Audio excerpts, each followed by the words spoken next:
ان کے دیوانے کو بس ان کی زیارت چاہیے، دیکھ ہی کے مسکرا دیں گے فرشتے قبر میں۔ اب میں بلا کسی تمہید کے مخدوم گرامی قدر حضرت الاستاذ حضرت مولانا قاری سید حبیب احمد صاحب مدظل العالی جانشین عارف باللہ حضرت مولانا قاری سید صدیق احمد صاحب رحمۃ اللہ علیہ سے گزارش کروں گا کہ حضرت والا اپنے مواعظ حسنہ سے ہم لوگوں کو مستفیض فرمائے اور حضرت ہی کی دعا پر جلسہ ختم ہوگا۔ الحمدللہ وکفا وسلام علی عبادہ الذین اصطفیٰ، اما بعد۔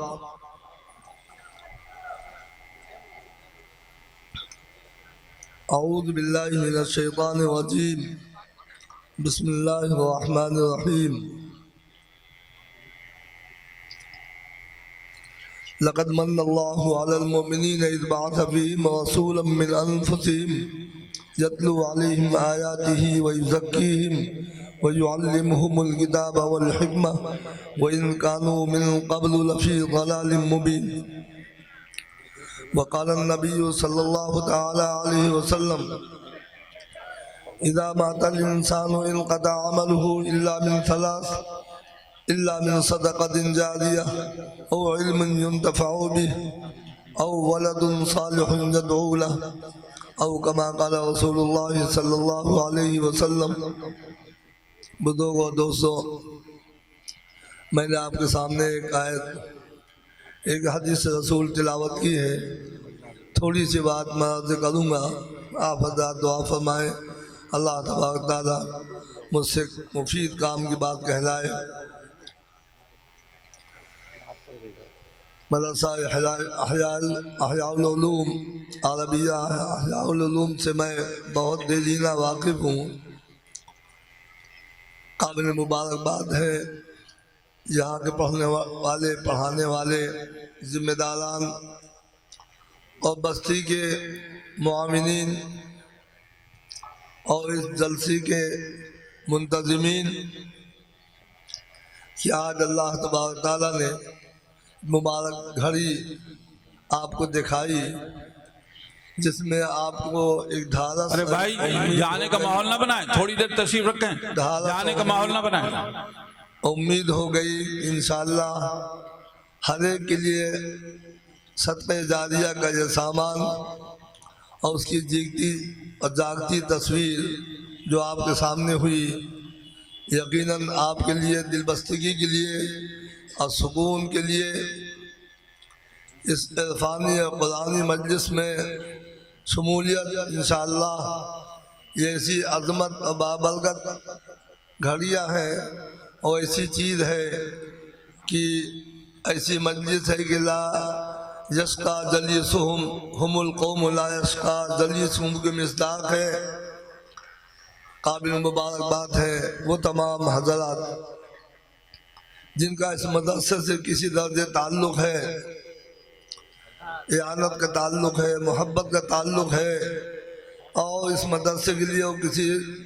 کسی قسم کی ڈھارس بنے ہوئے ہیں۔ یہ مدرسے ان کی خدمات پڑھنے پڑھانے والوں کے ساتھ ان لوگوں کو بھی شامل رکھتی ہیں جن کا تعلق ان مدرسوں سے ہے، ان دینی درسگاہوں سے ہے۔ نہ صرف یہ اس تعلق و محبت کی وجہ سے اس مجلس کو، اس پڑھنے پڑھانے والوں کی عظمت کی وجہ سے اللہ تبارک تعالیٰ نسلوں میں علماء حفاظ پیدا فرماتے ہیں۔ یہ مدرسوں سے تعلق اتنی بڑی چیز ہے، اتنی قیمتی چیز ہے، یقیناً یہاں آنے جانے سے، ان کے حالات سننے سے دل خوش ہوتا ہے، اور ایسی محنت اور ایسے اخلاص کے ساتھ جو بھی دین کا کام کرتا ہے اللہ تبارک تعالیٰ کی طرف سے وہ عزت و شرف کا حامل ہوتا ہے۔ آج ضرورت ہے، یہاں علماء کا ایک مجمع ہے کہ اللہ تبارک تعالیٰ ہم کو اپنے اکابرین کے نہج پر کام کرنے کی اور ایک دوسرے کے ساتھ تعاون کرنے کی اور توافق کی توفیق عطا فرمائے۔ ہمارے پڑھنے پڑھانے میں، دین کی کسی خدمت میں جبھی تاثیر اور اس کی برکتیں ہم کو ملیں گی جب اس میں ایک دوسرے کے ساتھ تعاون ہو۔ یہ مدرسوں کی خدمت، پڑھنے پڑھانے کا معاملہ، یہ تنافس کا صحیح موقع ہوتا ہے۔ حدیث میں آتا ہے لا حسد الا فی اثنین، رجل آتاہ اللہ علما فینفقہ آناء اللیل وآناء النہار، ورجل آتاہ اللہ مالا فسلطہ علی ہلکتہ۔ سجد میں تنافس اور آگے بڑھنا، ان کی گنجائش ان دو چیزوں میں ہے، دو ایسے شخصوں میں ہے۔ حدیث میں آیا ایسے دو آدمیوں کو دیکھ کر کہ رشک کرنا چاہیے، آگے بڑھنا چاہیے۔ اگر اللہ نے کسی کو علم دیا اور وہ علم کا صحیح استعمال کرتا ہے، صحیح خدمت کرتا ہے، تو دیکھ کر کے یہ دل میں جذبہ پیدا ہونا چاہیے کہ اللہ مجھے بھی توفیق دے، میں بھی صحیح طریقے سے اپنا علم کا استعمال کروں۔ یہ پڑھنے پڑھانے والوں کا ایک ذمہ غفیر ہے۔ تو اپنے پڑھنے پڑھانے میں، اپنے نہج میں اور درستگی لانا چاہیے، اور اخلاص اور جدوجہد کی کوشش کرنا چاہیے۔ اور دوسرا شخص، اللہ نے جس کو مال دیا ہوتا ہے، وہ اللہ کے مال کو، اس امانت کو صحیح طور پر خرچ کرتا ہے، اللہ کے اور نبی کے فرمان کے مطابق، اس کے بتائے ہوئے طریقوں کے مطابق خرچ کرتا ہے، اس میں برکتیں بھی ہوتی ہیں، اور وہ قابل رزق ہوتا ہے کہ ہر شخص یہ تمنا کرے کہ اللہ مجھے مال دے تو میں بھی اس جیسا خرچ کروں، مال کا استعمال ان جیسا کروں کہ مخلوق کے فائدے کے لیے پیش رہتا ہے، غریبوں محتاجوں میں خرچ کرتا ہے، دین کی اعانت میں اپنے آپ کو تیار کرتا ہے، تیار رکھتا ہے اور اقدام کرتا ہے، دین میں خرچ کرتا ہے۔ تو یہ طریقہ ہے رزق کا۔ یہ دو شخص رزق کے لائق ہیں، قابل ہیں، ایسا مالدار اور ایسا عالم۔ لیکن بھائیوں، پڑھنے پڑھانے والے ہم غور سے سن لیں کہ بجائے اس یہ کہ ہم صحیح طریقوں پر ان علم میں پڑھنے پڑھانے والوں کے ساتھ رشک اور تنافس کا معاملہ کریں، آج کے حالات ایسے ہیں کہ تنافس کے بجائے تحاسد پہ ہم آ جاتے ہیں۔ ہمارے دل میں کچھ اور چیزیں گونجتی ہیں، اور اس علمی خدمت میں اگر یہ چیزیں آ جائیں جو آج رواجی چیز بن گئی ہے، حسد ہو گیا ہے، جس کی وجہ سے علمی کی برکات ہوتی ہے۔ اگر یہ سوچا جائے کہ میرے ہی پڑھنے پڑھانا مقبول ہو،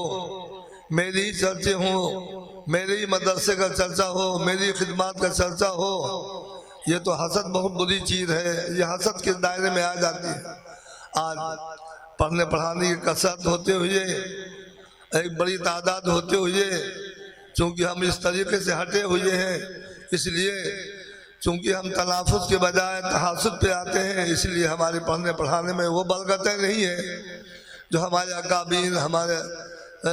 ہمارے بزرگان دین، ہمارے اساتذہ سے ہم نے دیکھا تھا۔ بڑے افسوس کی بات ہوتی ہے یہ سوچنا کہ ہماری ذریعے سے فائدہ ہو، ہماری ہی چرچا ہو۔ حد تو حد ہے یہ تو سوچنا کہ ہماری مدرسے کا تعاون ہو، اس کا مدرسہ نہ چلے، اور اس کے تعاون میں رخنہ اندازی کرنا، یہ دل میں یہ پیدا کرنا، ایسی تدبیریں کرنا، اس مدرسے کی ترقی نہ ہو، اس مدرسے کی راہیں، ترقی کی راہیں رک جائیں۔ یہ غور کریں، وہ تعاون علی البر والتقوی، یہ تو ہم کو حکم ہے کہ ہم اور معین مددگار بنیں، لیکن ہمارے حوالے سے ہوتے ہیں کہ ہم مناعی للخیر ہوتے ہیں، ہم خیر سے منع کرنے والے ہوتے ہیں۔ یہ تو ایسی چیز ہے، بہت لعنت تسنی کی چیز ہے۔ کہاں یہ جماعت ایسی تھی جو اللہ کی حضرت منظور نظر تھی، اور ایک اللہ کہنے کی وجہ سے، خدمت کرنے کی وجہ سے اس کی برکات، اس کی لہریں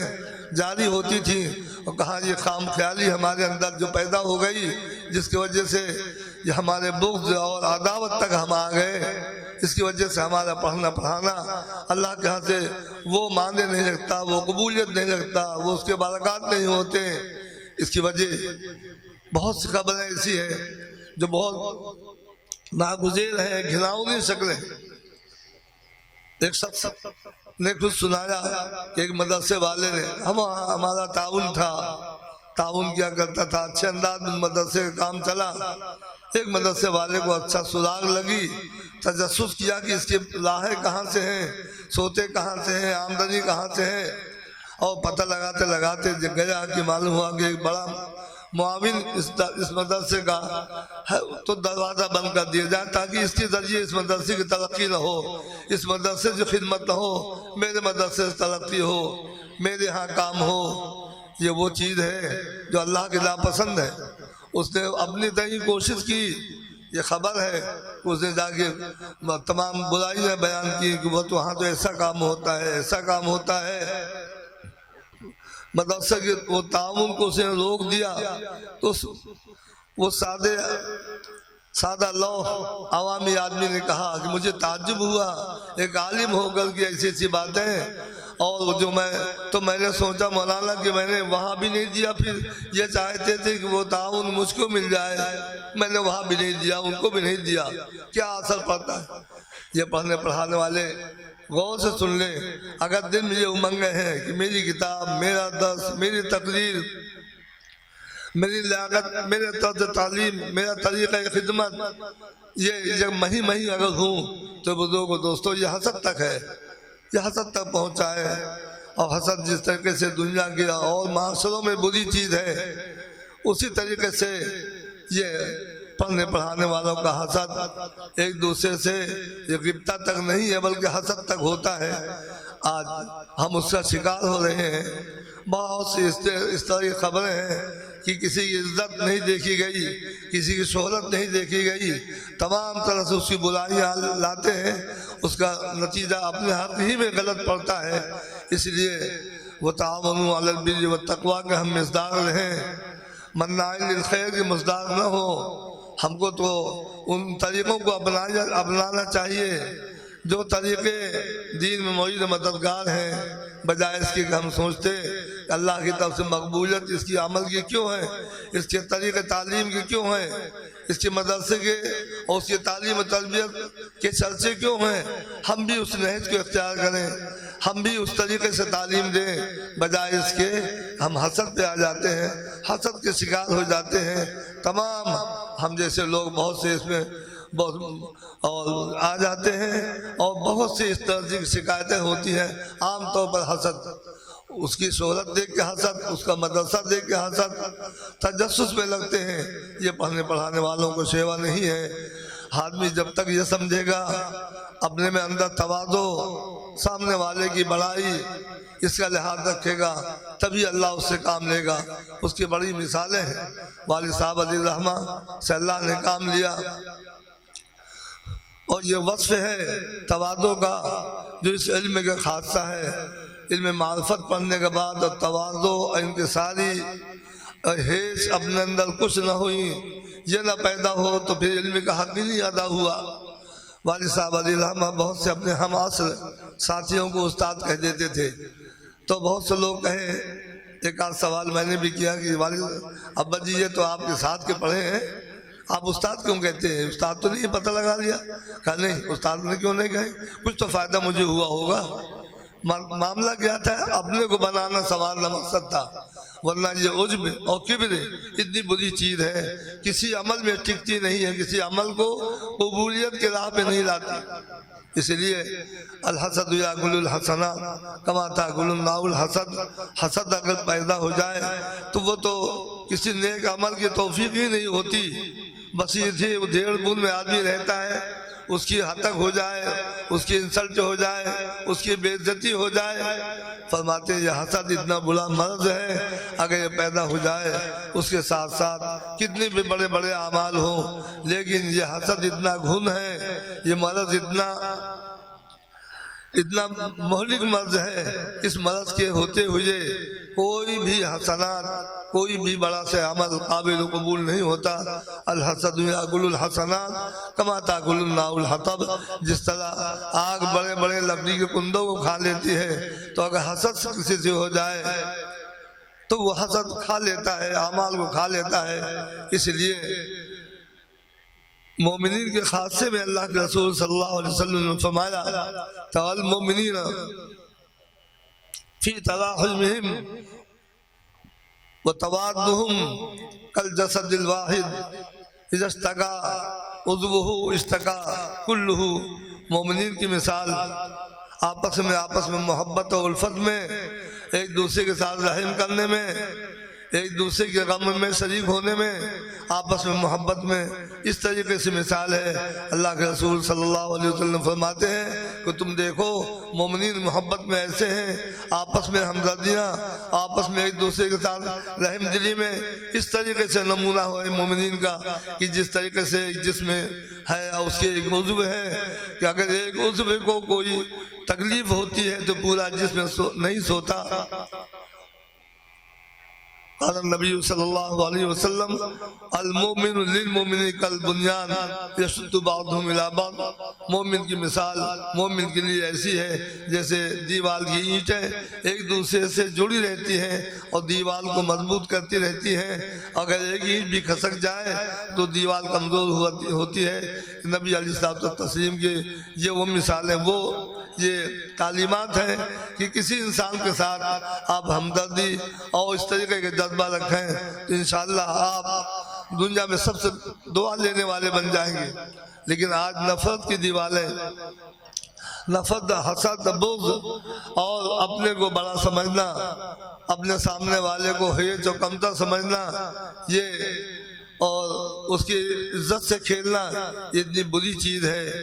اور اتنا برا خدشہ ہے۔ نبی علیہ الصلوۃ والتسلیم جب دنیا سے رخصت ہو رہے تھے تو آپ نے ایک بہت بات بلیغ فرمایا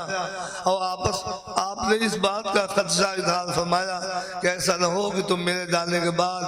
ایک دوسرے کی ہتک میں، بے عزتی میں لگ جانا، ایک دوسرے کے اختلاف میں، تفریقے میں لگ جانا، یہ سب سے بڑا خدشہ، سب سے بڑا اندیشہ اللہ کے رسول صلی اللہ علیہ وسلم فرمایا، اس کی ممانعت فرمائی اور چلتے چلتے اس کی بطور وصیت کے یہ بات فرمایا کہ وَلَا تَبَاغَضُوا وَلَا تَحَاسَدُوا وَلَا تَبَاعَدُوا وَكُونُوا عِبَادَ اللَّهِ إِخْوَانًا۔ آپس میں بغض نہ کرنا، آپس میں حسد نہ کرنا، عداوت نہ کرنا، ایک دوسرے کے بھائی بھائی مل کر تم رہنا، یہ وہ آخری وصیت تھی۔ آج اسی خدشے کا اظہار جو آپ نے فرمایا تھا، یہ چیزیں ہمارے اندر بہت پائی جا رہی ہیں، اس لیے اللہ کی مدد ہم سے اٹھتی ہے۔ اللہ کا حدیث قدسی ہے، اللہ فرماتے ہیں واللہ فی عون العبد ما کان العبد فی عون اخیہ۔ اللہ بندے کے مدد میں اس وقت تک رہتے ہیں جب بندہ اللہ کی مخلوق، اللہ کے بندوں کی خدمت اور ان کے کارگزاری میں رہتا ہے۔ اللہ تبارک تعالیٰ بندے کی مدد اس وقت فرماتے ہیں۔ آج دنیا پریشانیوں کی اور رزق میں تنگی کی، الجھنوں کی اور اس طریقے سے تمام طرح کی جو شکایتیں ہمارے اندر ہیں محسوس کرتے ہیں، نبی کے فرمان کے مطابق ہم اپنے جیسے شکایت اور پریشان والوں بندوں کو ڈھونڈیں اور ان کی پریشانی میں ہم ان کے دکھ کا درد بنیں، ہم ان کے کام آئیں، ان کی پریشانی ختم کرنے کی کوشش کریں، اس میں ہم آڑے آ جائیں، پھر دیکھیں اللہ کی کیسی مدد و نصرت ہوتی ہے۔ اس لیے بزرگ دوستوں، ان مدرسوں کا حاصل ان کی تعلیم یہی ہے، عداوتیں، بغض، عناد، اپنے کام کو بڑا سمجھنا، ہما کی تصویر پڑھنا، یہ انسان کو غارت میں ملا دیتی ہے۔ اللہ تبارک تعالی ہم کو صحیح معنوں میں آپس میں محبت کرنے والا اور آپس میں ایک دوسرے کے ساتھ ہمدردی رکھنے والا اور ایک دوسرے کے ساتھ نصرت مدد کرنے والا اللہ تبارک تعالیٰ بنا دے تو انشاءاللہ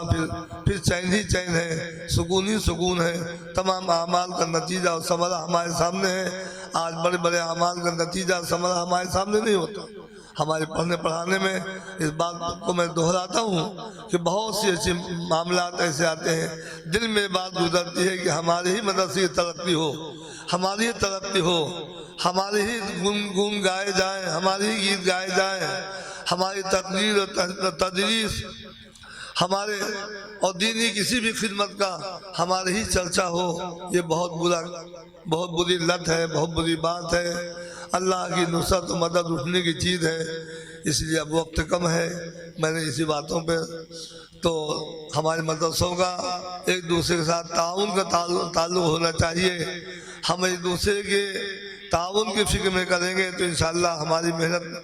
اور ان اللہ ہماری قربانیاں مقبول اور مشغول ہوں گی۔ اللہ تبارک تعالیٰ ہم سب کو ان دینی اداروں کے ساتھ صحیح معنوں میں ہمیں اپنے پوری تن اور دھن کے ساتھ اور دھن کے ساتھ پوری تگ و دوڑ کے ساتھ لگنے کی اور انہی کو اپنا ماوا ملجا سمجھنے کی، اپنے لیے آخرت کا ذخیرہ بنانے کی توفیق عطا فرمائے۔ قابل مبارکباد ہیں وہ والدین جن کے اولاد میں ان کی صحیح قیمتی پونجی ان کے لیے ایک علامت بنی، قیمتی پونجی اولاد۔ ہم جب دینی تعلیم سے ان کو آراستہ کریں گے، دینی تعلیم میں لگائیں گے تو ہم اپنے آپ کو بھی ان سے پہچانوائیں گے، اور دنیا میں ہم دینی تعلیم دلانے کی وجہ سے ان اولاد سے خوش و خرم رہیں گے، اور صحیح معنی میں جو ہماری امیدیں ہیں وہ بڑھائیں گی۔ اور سب سے بڑی بات، دینی تعلیم دینے کے بعد ہمارے لیے جو ذخیرہ بن کے جائے گا، اچھے عمل کرے گا تو مرنے کے بعد حدیث میں آتا ہے اگر کوئی آس لگانے کی چیز ہے اور بہترین صدقے جاریہ کی چیز ہے تو والولد الصالح یدعو لہ، تمہارا وہ نیک اولاد ہے جس کو تم نے دینی تعلیم دیا ہو۔ اس لیے ہمارا فریضہ ہے کہ ہم دنیاوی تعلیم دلائیں، لیکن دنیاوی تعلیم ضرورت کی چیز ہے اور ہماری دنیا ہی تک اس کا نفع ہے۔ دنیا کی تمام اسباب ہم جوڑتے ہیں، بس ویسی ہی دنیا کی تعلیم ہے، زندگی گزارنے کے لیے مکان اور جگہ اور اسباب، دکان، ساز و سامان زندگی گزارنے کے لیے ہم جوڑتے ہیں، بس وہی تعلیم دنیاوی تعلیم کا معاملہ ہے کہ وہ بھی سبب کے طور پر دنیا کے حالات سے واقف ہو جائے، دنیا میں چلنا، دنیا کی زندگی گزارنا وہ سیکھ جائے، بس یہی تک محدود ہے دنیاوی تعلیم کا نفع۔ اور آخرت کی تعلیم، اخروی تعلیم، اللہ کی معرفت، یہ وہ چیز ہے جو فریضہ ہے، اور وہ چیز ہے کہ اس میں چوکنے کے بعد پھر ہم نے گویا کہ ہم نے سب کچھ اپنا کھو دیا۔ اس لیے دین تعلیم سے ہم آراستہ کریں تو انشاءاللہ آج جو ایک بڑے درجے کی شکایت ہے، بڑے درجے کا اولاد سے رونا ہوتا ہے، وہ ہماری کرتوتوں کا نزلہ ہوتا ہے، ہماری کرتوتوں کو بھگتنا ہوتا ہے کہ ہم دینی تعلیم سے اس کو دور رکھتے ہیں۔ ساری امنگوں میں ہم یہ ڈگری وہ ڈگری میں لگتے ہیں، پھر وہ بیٹا ہمارے لیے دنیا ہی میں کڑھانے کا رولانے کا ذریعہ بنتا ہے، مرنے کے بعد کون آس لگانے کا، کیا ہم آس لگائیں گے؟ اس لیے قابل مبارکباد ہے، انشاءاللہ انہوں نے اپنے لیے دنیا میں بھی خوشی کا سامان کر لیا، اور انشاءاللہ دنیا سے جانے کے بعد جہاں ہم کو ضرورت ہے وہ ہمارے اولاد یہ حفاظ اور دینی تعلیم سے جنہوں نے ہم کو آراستہ کیا، ان کو آراستہ کیا، نیک عمل ہوگا، اچھا عمل ہوگا، ہم تو چلے جائیں گے، لیکن دنیا میں جب تک یہ عمل کرتے رہیں گے اولاد تو ماں باپ کا اس میں حظ وافر حصہ پورا لگتا ہے۔ اللہ تبارک تعالیٰ مزید توفیق عطا فرمائے اور ان پڑھنے پڑھانے والوں کو بھی اجر جزیل عطا فرمائے، خوشگوار زندگی عطا فرمائے، مدرسے کے تمام ضروریات کا تکفل فرمائے، پوری طرح سے بستی میں تمام آفات و بلیات کے ٹلنے کا اس مدرسے کو، اس کی خدمت کو ذریعہ بنائے۔ وآخر دعوانا الحمدللہ رب العالمین۔